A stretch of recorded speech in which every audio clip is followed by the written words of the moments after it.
Se você lembrar da aula que a gente falou sobre orçamento financeiro, né, o orçamento familiar, que seja, basicamente sua organização, né, sua disciplina em controlar, em economizar, em poupar. O primeiro passo e um dos mandamentos que eu sugeri para você é que tenha uma reserva de emergência, né? Nessa aula sobre orçamento financeiro eu citei sobre reserva de emergência. Por quê? Porque isso vai te dar tranquilidade para eventualidades. Você não sabe quando um acidente vai acontecer, você não sabe quando você vai precisar fazer uma manutenção no carro, você não sabe quando você vai precisar fazer uma viagem de emergência, você não sabe quando você vai ter uma dificuldade de saúde. Ah, mas eu tenho um plano de saúde.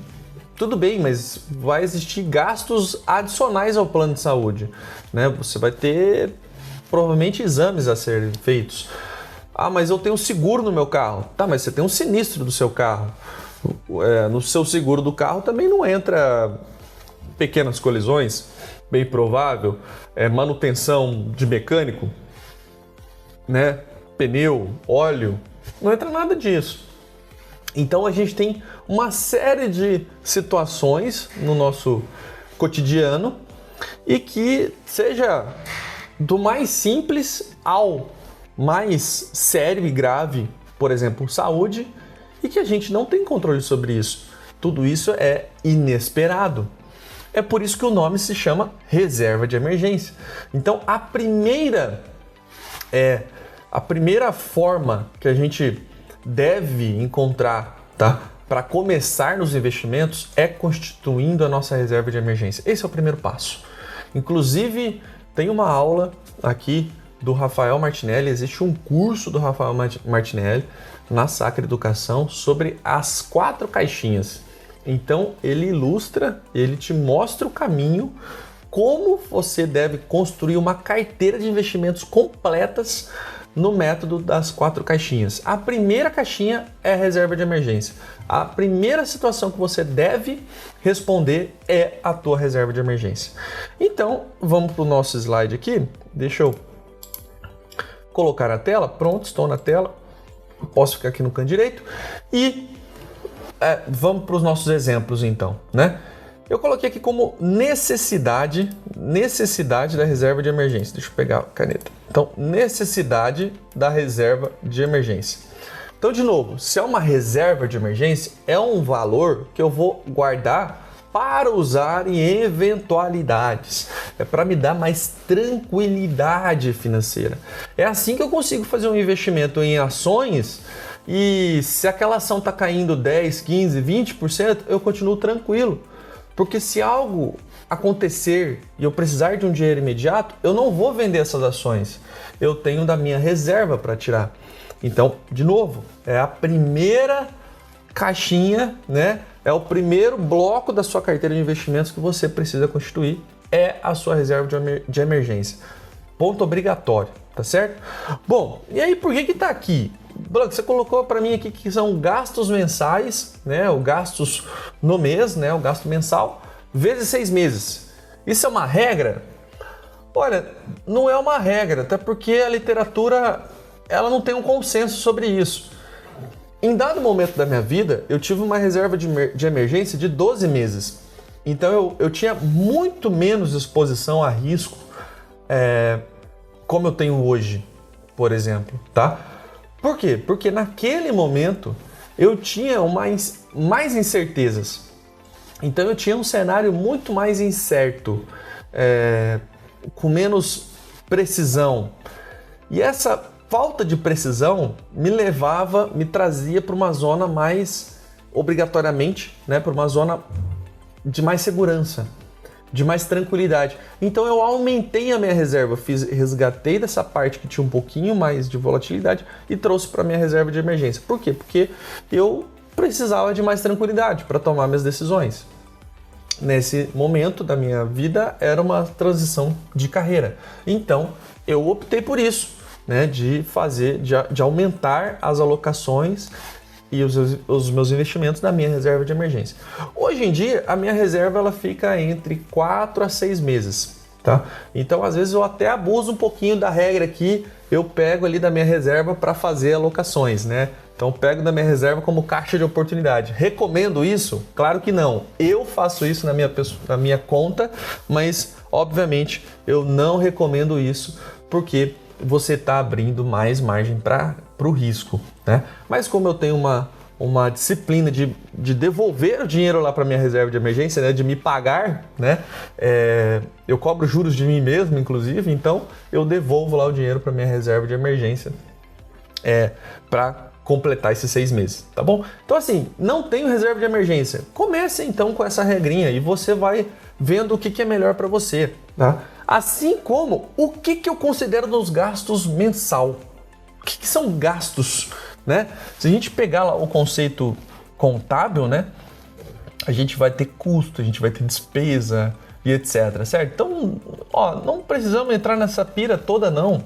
Vamos simplificar aqui. Vamos pegar 3 pessoas, vai, né? Faltou só um nome meu aqui, né? Tem o Thiago, tem o Henrique, faltou o Martinez e tem o Blanco, olha aí, ó.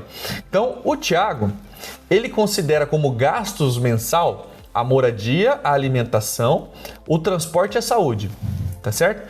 E aí, nesses 4 gastos, ele gasta ali R$ 1.500 por mês, tá? Então, 1.500 vezes 6 meses, ele precisa, né? Ele tem uma necessidade de reserva de emergência de R$ 9.000. Agora, como que a gente chega nesses R$ 9.000? É o plano de investimentos, tá? A gente pode, aliás, né, tive essa ideia agora que eu estou gravando a aula, eu vou deixar uma planilha anexa para que você consiga simular o que você precisa, né? Quanto você precisa guardar e em quanto tempo para você chegar nesses R$ 9.000, tá? Ou na tua necessidade de reserva de emergência, beleza? Bom, aí a gente tem o Henrique. O Henrique, ele considera moradia, alimentação, saúde, né? Os 4 itens iguais ao Thiago. Mas ele também considera lazer. E veja que o Henrique, ele gasta R$ 1.000 com lazer. E pro Henrique aqui, ele já está considerando lazer do tipo, olha, lazer é importante para mim. Então, lazer, eu não abro mão. Se eu precisar, se eu não tiver renda, se eu ficar com 0 de renda, se eu tiver qualquer questão, eu não quero parar de ter o meu lazer. Beleza, então o Henrique, né? O Henrique, ele precisa, né, ele necessita de uma reserva de R$ 15.000. Ah, mas tá certo ele considerar lazer? A reserva de emergência é sua. Essa é a melhor resposta que eu posso te dar. A reserva de emergência é sua. Na minha reserva de emergência, eu olho de fato para o que é mais essencial. Mas está ali já o seguro do meu carro, está ali já consumo esporádicos que eu tenho, está ali algumas contas variáveis. O lazer, de certa forma, não está, mas educação está, por exemplo. E não está na lista de nenhum aqui a educação.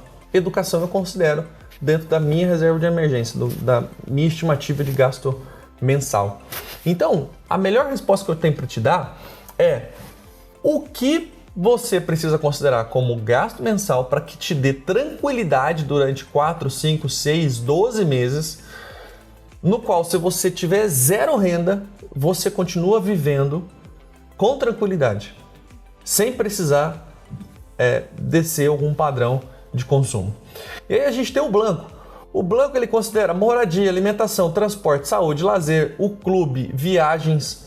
Então ele está adicionando mais questões ali. E aí para tudo isso o Blanco gasta R$ 4.000 por mês, tá? Então ele considera ali todos os gastos dele R$ 4.000. Então qual que é a necessidade de emergência do Blanco? R$ 24.000. Então para o Blanco ele precisa ter uma reserva de emergência de R$ 24.000. Veja que a necessidade de reserva de emergência de cada um dos indivíduos aqui ilustrados, ela é diferente. E tá tudo bem. A sua reserva de emergência aí provavelmente será diferente e tá tudo bem também. Então, quais são os gastos mensais ou mensal, né, que tu vai incluir aqui? Aqueles que fizer sentido para você, para que você tenha tranquilidade para tomar suas decisões. Por quanto tempo? Quanto tempo é necessário?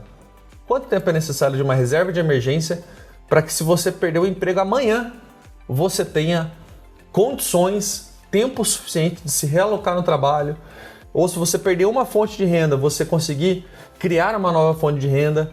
6 meses te dá essa tranquilidade? 6 meses. Não, 9 meses, Blanco. 9 meses. 12 meses, Blanco. 12 meses. Eu vou fazer uma transição de carreira que é mudar de setor. Eu te sugiro que você tenha 12 meses. Eu vou abrir um negócio. Eu te sugiro que você tenha 12 meses ou mais. Seria o ideal ainda você ter uma reserva de emergência de 2 anos. Então você tem 2 anos para que o seu negócio dê certo. Tenha receita suficiente ao passo que você tem hoje. Você concorda comigo que você vai ter muito mais tranquilidade para fazer com que o seu negócio prospere, para trabalhar, para prospectar, para buscar clientes, para atender cliente? Porque ter um negócio é desgastante por si só. Ter um negócio, ser responsável pela operação de um negócio e ainda ficar preocupado se você vai ter dinheiro no final do mês, é um estresse multiplicado. Você vai alavancar o estresse. Você não quer isso quando você está começando um negócio. Esse é o princípio da reserva de emergência. Te dar tranquilidade para que você tome melhores decisões. Tá certo? Muito bem. Então, essa foi a nossa aula sobre reserva de emergência. Eu espero que você agora tenha mais condições para calcular com muita tranquilidade aquilo que é necessário, fazer a atribuição daquilo que é essencial e, principalmente, colocar isso no tempo. Baixa a planilha que está aqui de forma complementar para que você consiga fazer esse acompanhamento. E também tem outros links para você continuar a sua pesquisa e começar agora a sua reserva de emergência. Tenha um bom estudo e um bom planejamento. Continue aqui comigo.